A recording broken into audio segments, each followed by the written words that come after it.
You mentioned you're not used to this, but you have to get used to this as the new head coach. How does that sound for you as the new head coach at Glen Allen High School? Man, I knew this day was coming at one point, maybe not this early in my life. I've always had aspirations to be a head coach, and I think this is a great place to kind of get my head coaching career started.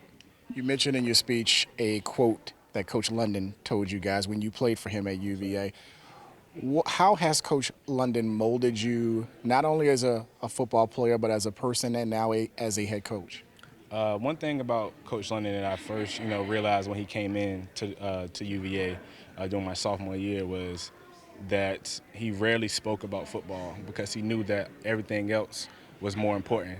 Being a good teammate and being a good citizen in society. Going to class, showing class, and treating people with dignity and respect.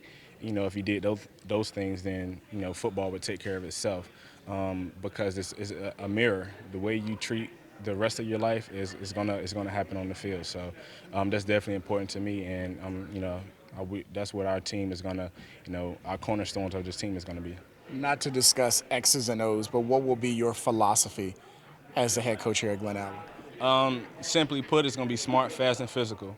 I try to keep things simple so we can just, focus on playing fast. We're gonna have a good scheme week in and week out, and something that our kids can grasp and hold on to. So that way, when they're out on the field, they don't have to think about 4 and 5 assignments, and they can just have a couple things in their head, and that's going to allow them to play fast. The bar is set pretty high. You coming off arguably the greatest season in Jaguar history. Yeah.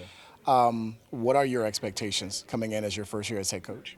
I mean, it may kind of sound far-fetched coming from this program, but in my mind, it's 15 and 0 or nothing. So, and if you don't have that mindset, then it's probably in the wrong business. So I'm coming, I'm going to prepare the team to win every game that we play, and if we prepare week in and week out, every day at practice, the game will take care of itself.